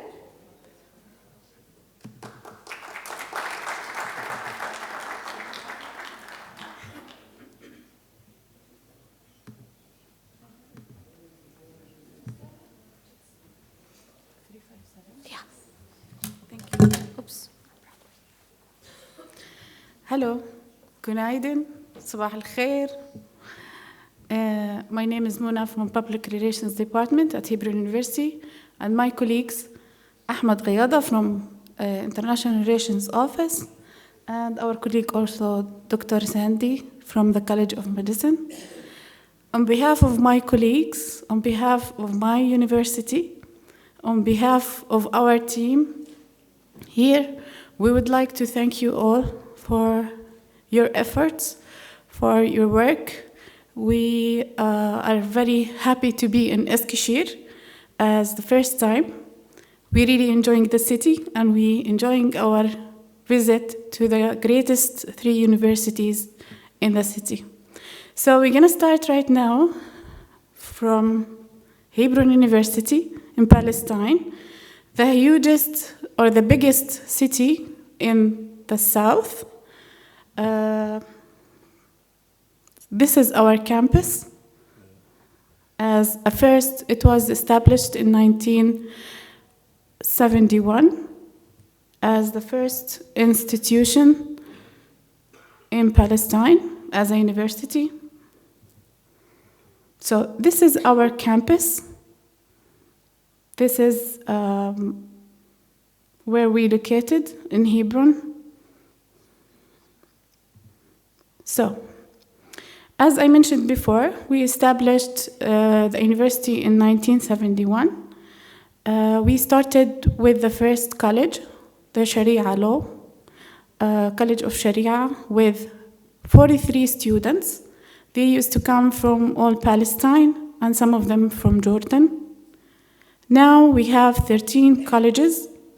The last one of them is the College of Medicine. So the colleges are medicine, education, arts, Islamic studies as Sharia, science and technology, agriculture, finance and management, nursing, law and political science, pharmacy and medical sciences, information technology, and we have graduate studies. We have 3 programs for PhD, and the rest of them are for master's degree. We have some joint programs with Palestinian universities, and some of them with international universities, especially in Europe. We have more than 10,000 students. 75% of them are females. We have males and females, but 75% are females. Most of them are married, most of them having kids, but still they're fighting to get and pursue their degrees at the university. We also have 78 employees. Most of the directors, I'm very proudly to say this, are females. We have one of them, our colleague, Taghreed. She's with us.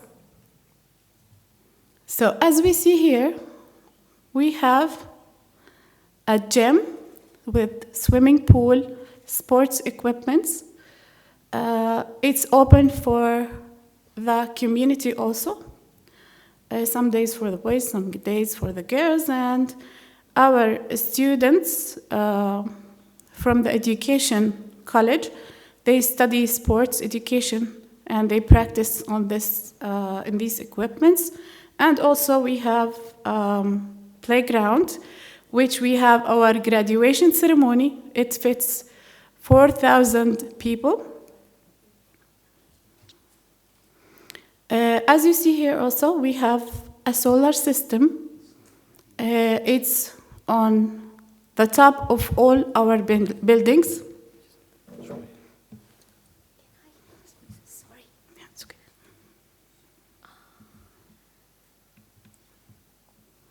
Sorry for the interruption.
Yeah, okay. We're here again. As you see on this photo also, we have a solar system. It's on the top of all our buildings. And we have a small land. We established also a solar system in it. I also want to mention on the right side, there is a photo. Our computer labs, we have a special computer labs for the different majors, especially for the IT, the cybersecurity major, and the different of our majors.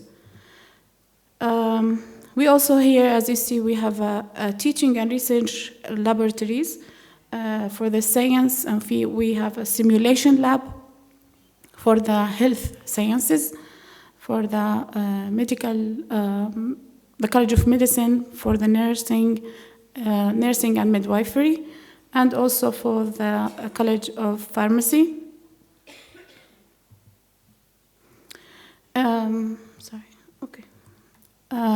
We also many centers at the university. One of them is Media Center and radio station. It's called Alam. They broadcast different programs, some of them social, some politicals. We have a program, it's called Eve on Air. It's a live broadcasting. They focus on the success stories of our women and also men, but they focus in the success stories on the university and on the community. We have another centers. We have the Language Resources Center and also illegal clinic. The legal clinic, it gives a free consultancy for the community, and our students train with these cases at the College of Law. We have Excellence for Learning Center. As you see here, we have different activities since the Student Affairs Studentship have different departments. One of them for sports, one of them singing. We have a choir who participates in different international and internal activities and celebrations. We have competition for the coding. Actually, our university established this competition for the students from the IT majors in different universities in Palestine. And we are really looking to participate or establish a new one also with international universities. Also, we have exhibitions for multimedia and for the graphic design majors. We have competitions with sports, and also we have a unit for the community service. None of our students will graduate before serving 80 hours outside the university and 40 hours inside the university. We have also host a lot of community activities such as breast cancer awareness, diabetic awareness. So we're trying to spread the word with our community. This is my favorite photo. It's the oath ceremony for the first graduating class of the College of Medicine, which was last year. We are very proud of them and our staff. So I would like to give the mic to my colleague, Dr. Sandy from the College of Medicine. She will give you a brief about the college and its departments. And please don't hesitate to ask us or contact us for any further questions. We're here, so please take this chance and we can answer any questions you have after my colleagues finish the presentation. Thank you very much. Thank you, Muna, for your great presentation about our university. And greetings, everyone. I'm Dr. Sandy Lama. I am originally a Palestinian from Bethlehem, and I'm very proud to be one of the employees of Hebron University. I have received the position as a manager for the medical scientific research department just this year in February. So the college is, as we can see here, has been established just recently in 2019. So the previous image for the first graduates are our first pride as a college. The college has already obtained the World's Federation for Medical Education, and it's the only university that received this accreditation for 4 years. We also have been accredited by the Accreditation and Quality Assurance Commission from Jordan. Our medical students are around 650 students already. With the graduates from last year, they were around 120 students. If you look at the blue columns, these are representative of the females in our College of Medicine. And they are, as you can see, from the left to the right, that's the first year, second year, and so on until the 6th year. And you can see that the range of the females in medicine are even higher than that of the males. We also have already managed to establish lots of collaborations with local as well as international institutes and organizations, such as here in Turkey, also in the UK, in for example, we have the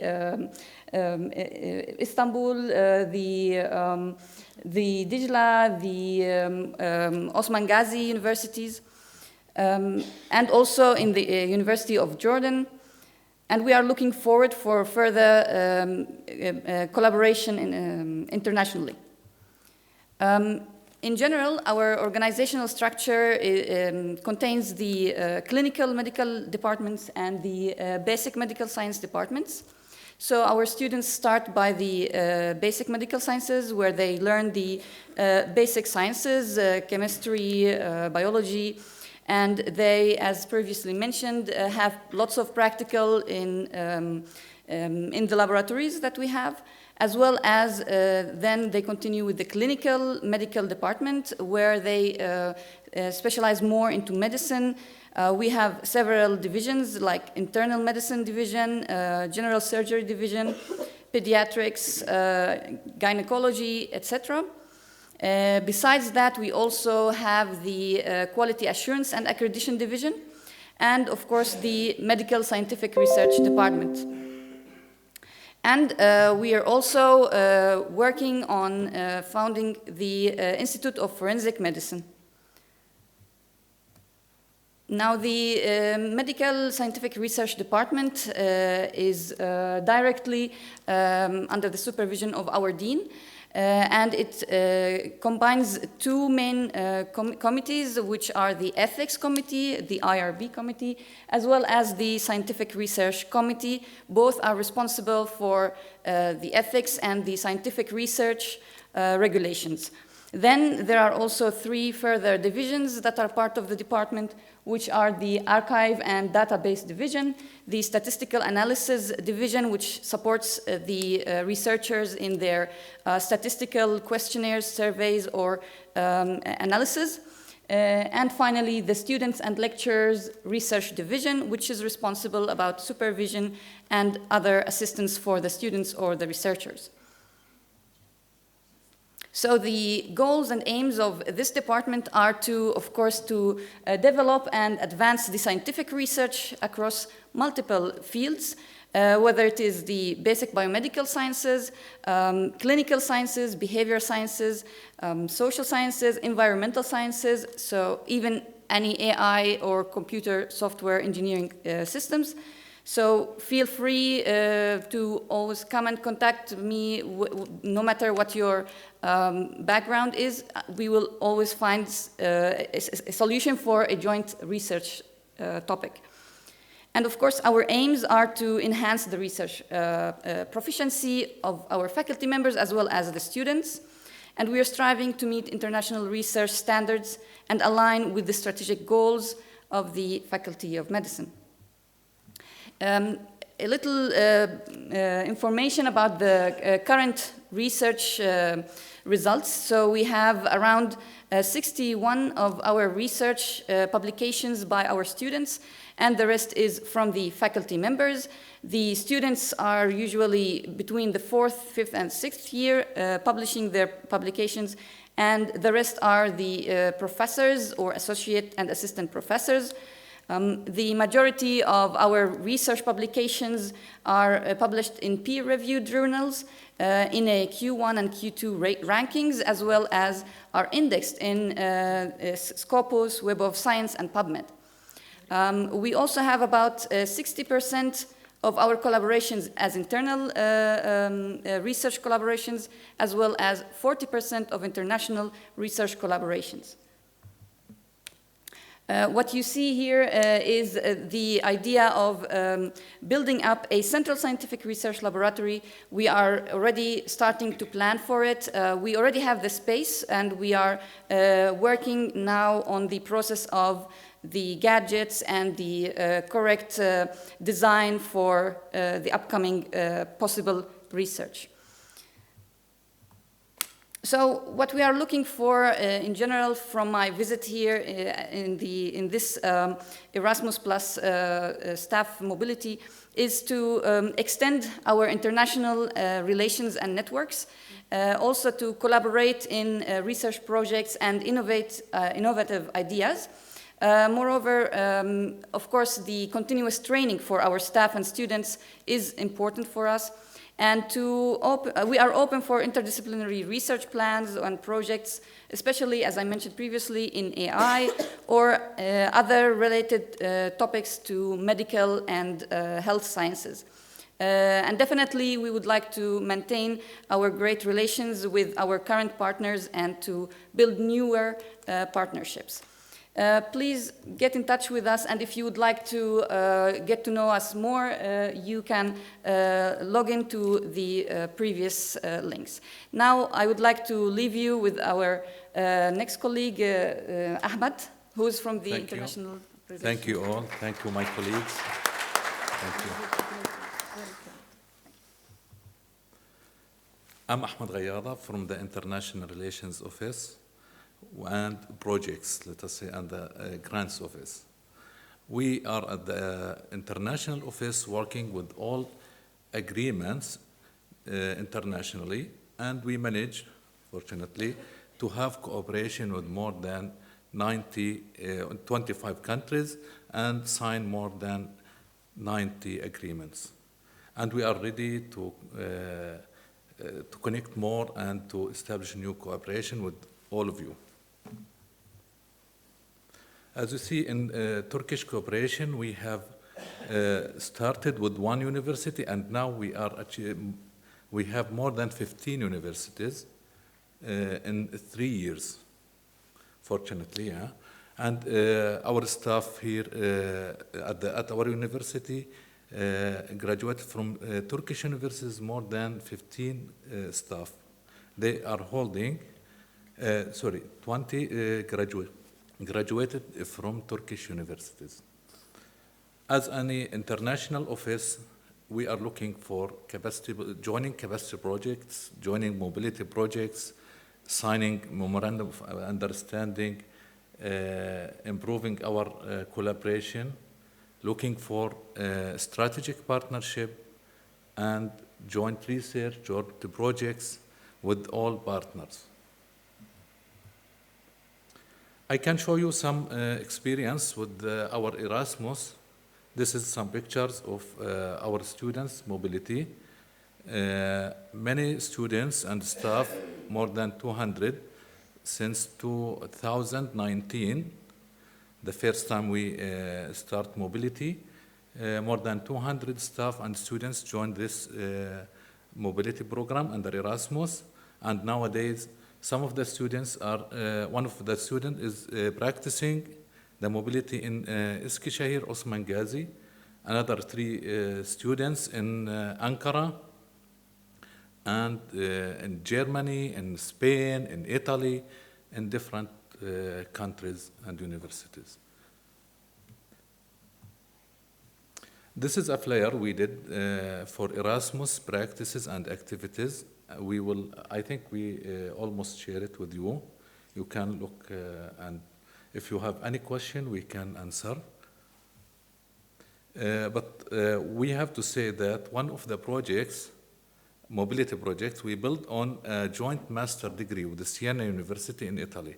So it's a great opportunity for all of us to think about improving our cooperation. So we are ready. Maybe we can start a new master or PhD program. Okay, that's good. Okay, now we reach to the this Erasmus project. But before I start it, I will talk about the previous one. These are 2 connected projects, neurodevelopment and neurocare. The neurocare project, it was established, it's finished and completed project. We completed in 2023. It was initially established with cooperation between Palestine, Jordan, and University of Granada, and some University of Portugal. You know, the consortium should have at least 2 universities from Europe. It's a regional project. So this project, the result of this project is it's like a joint master between 2 universities in Palestine, Bethlehem and Hebron, in neuropsychology. This master already graduated the first intake, and then after 2 or 3 trying to submit the project, we failed twice, but at the end we got the grant of this neurodevelopment. The neurodevelopment, it's based on the neuropsychology project, the first one, neurocare, and it aims to build a new center for neuropsychology. Oh, sorry. No. I think I'm...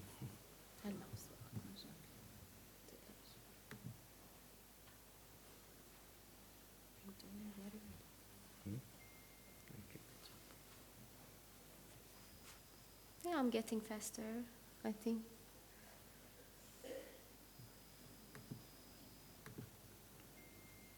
Yeah.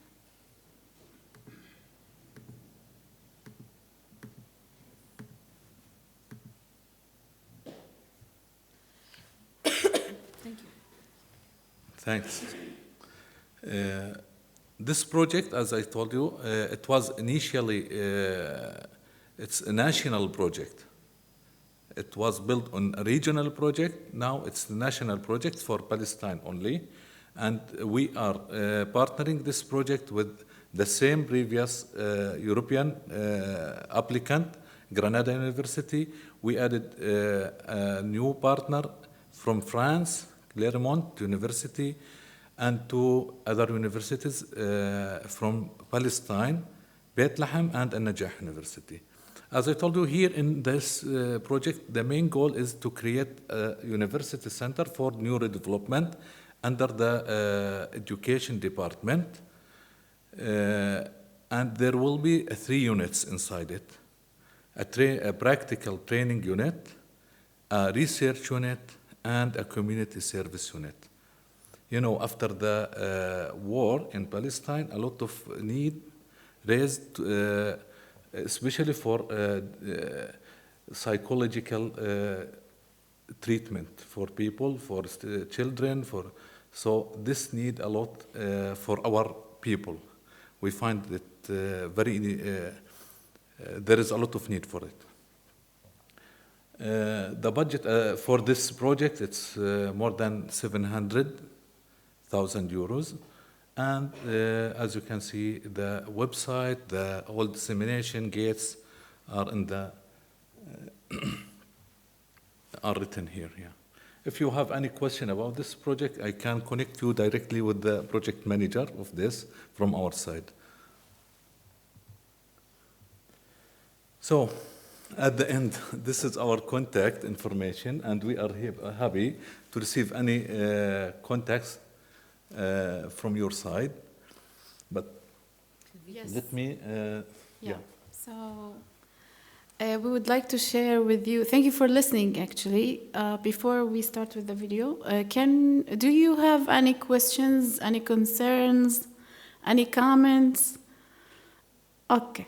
So we're gonna watch a short video of our journey from Hebron till we reached Eskişehir. Hopefully it's gonna work, yes. Yeah. Can you just... It's not linked. You just need to change the Make it big. The view from the... Yeah, this one.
Thank you.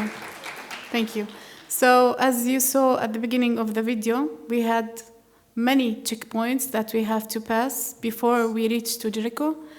And when we reached to Jericho, the city of getting through the Jordanian bridges, carrying all these papers, as you see, we have to wait on lines before get into the borders with many other people, since there was a holiday for Easter holiday, so it was very packed, so we had to wait. And then some of us came on Thursday, and some of us we came on before that, so we had to stay in Jordan for 2 days, because on Friday and Saturday there is no borders open and there is no flights. And so finally we made it to Eskişehir with all this on Sunday morning, yes. So thank you.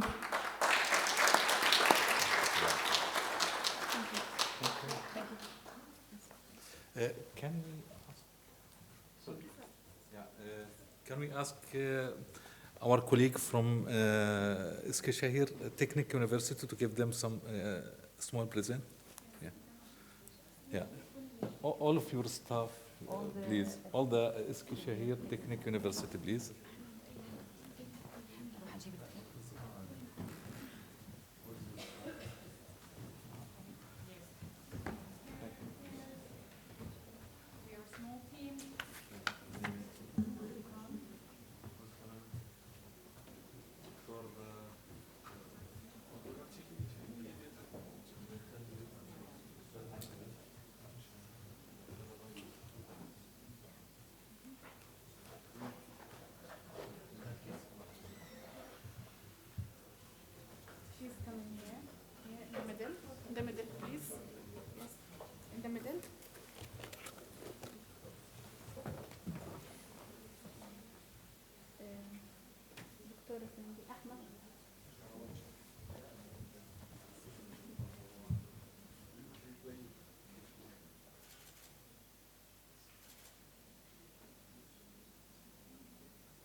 We are honored. Thank you very much.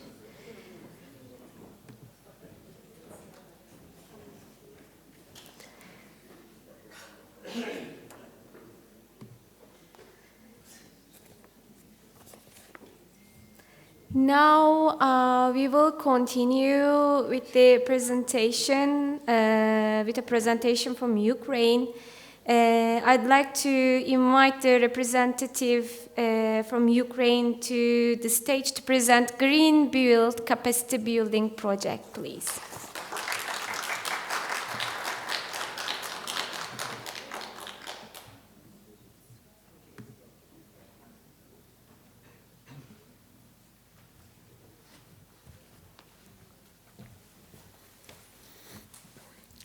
Good afternoon, everyone. My name is Vasily Mamrai.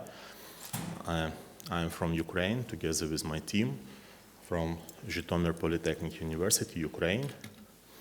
First of all, I would like to express our gratitude to our Turkish colleagues from Eskişehir Osman Gazi University, from Anadolu University, and from Eskişehir Technical University for inviting of our staff to have possibility to participate in this staff week.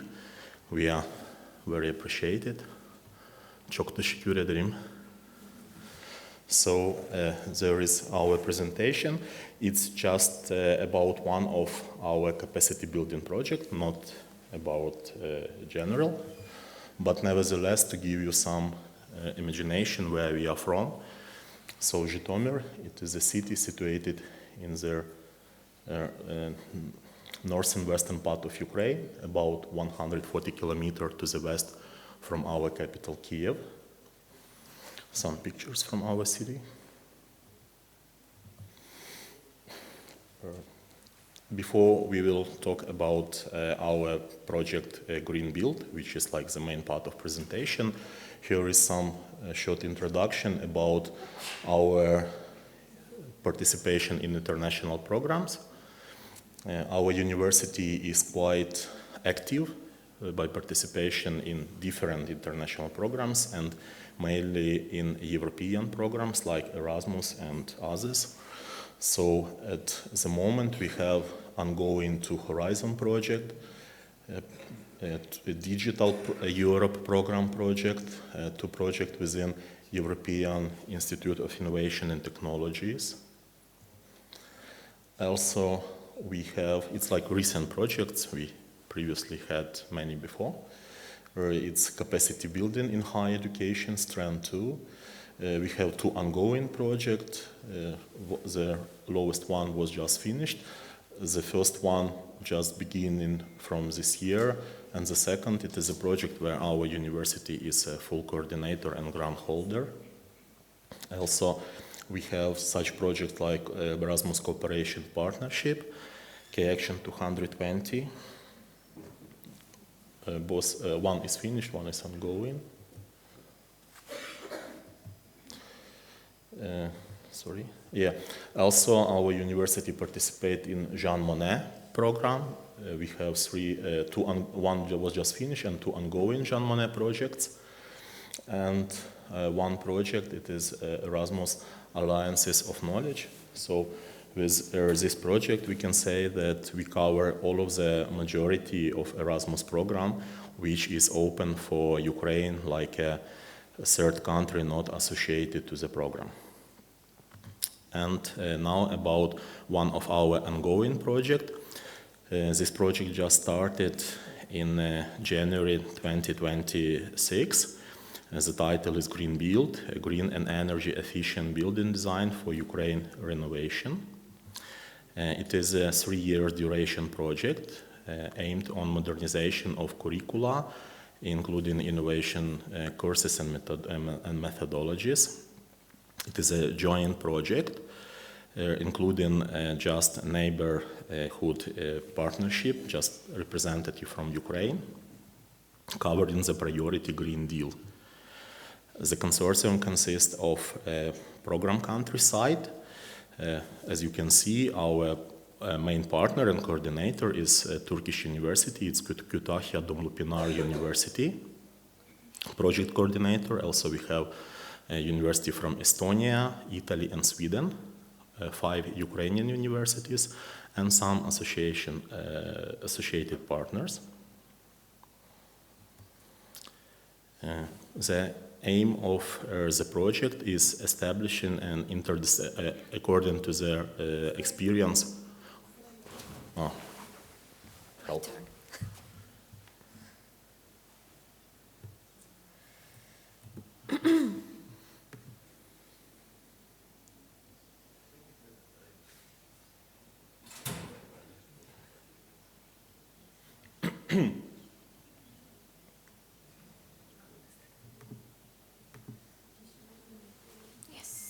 Return back. I should move fast before next time it will be disclosed. No, I'm here, don't worry. Okay. So the main aim of the project is establishing and modernization of master curricula aimed on civil engineering and building specialties for Ukrainian universities and establishing absolutely new master program among one of them. At master level, taking into consideration experience and best practices of our European partners and partners from Turkey. And key stakeholders of these projects, of course, are Ukrainian universities, but also some representative of industry, NGO, establishment, private sector, and so on, related to building industry. There are main project objectives. The first and the main one, it is development and modernization of innovation master curricula in civil engineering and building technologies, aimed on the last achievements in this branch by involving virtual and augmented reality, Internet of Things, and specific building environmental modeling software. As it was said, for 4 Ukrainian universities will be modernized. For 1 Ukrainian university will be created a new master program. It is foreseen to establish within master programs 10 new courses covering this green build and energy saving approach. Also, it is foreseen within the project to occupy it for Ukrainian universities labs with the funds of this project. At each Ukrainian university, as well as foster knowledge and transfer of knowledge from our European and Turkish partners in the framework of training activities, study visits, other training activities to develop and expand the knowledge base of Ukrainian teaching staff involved into the project. Another project objective is also aimed on a sustainability point. It is about support of lifelong learning, and within the project it is also foreseen to develop such an open, massive open online course which will be useful not just for students studied at this master program, but also for external representative willing to increase their proficiency in the topic related to the project. As you know, for those of you who work in this kind of project, there are some milestone points. some deliverables or some main points which should be reached during the project realization. Within our projects, there are following of them. The first and the main one, it's a master program curriculum development and improvement, development of appropriate teaching materials for supporting this curricula, occupying labs for partner universities, development of a massive open online course related to the topic of the project. Also one like extracurricular activity, it is foreseen development of the map of best experience of green buildings all over the world to gain information and experience about green build development, which can be used also for this massive open online course, so for master program directly. Also, it is foreseen within the project training of master students abroad as the base of our partner universities, as well as experts pilot training within this massive open online course, and such called technical deliverables devoted to dissemination, exploitation, dissemination, exploitation, sustainability, quality control, and management of the project. As we said, the project just started in January this year, and our kickoff meeting was carried out at the base of our project coordinator, Kütahya Dumlupınar University. Here is a photo, just the only one, because it was the first meeting where we are at the rectorate of Kütahya Dumlupınar University. I want to say that in conclusion, that our university, as you could see from the list of our project, is quite active in participation in different programs and especially in Erasmus. And also I would like to mention that all of those projects we presented, let's say 90% of this project are developed exactly by our university. We are not involved like a guest partner, but we really write and is all of this project by ourselves, by the team of international office and teaching staff of our university.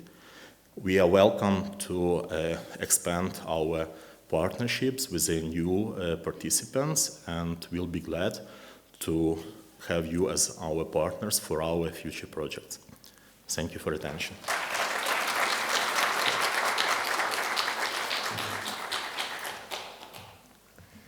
Thank you very much. Now I wanna play the song Eye of the Tiger, because even though we had a lot of inconveniences, we finished all the presentations, and thank you to all the presenters. Now we will start, now we will have a lunch break until 2 p.m. And we will start now. This is the important information I need to give you. After lunch break, at 2, we will start our campus tour. Our campus tour will start in front of the dining hall, and we will not come back here again. So take all your belongings with you. We will conduct the tour in 2 groups. One group will be with me, English speaker groups, and Russian and Ukrainian speaker groups will be with Irina, my colleague.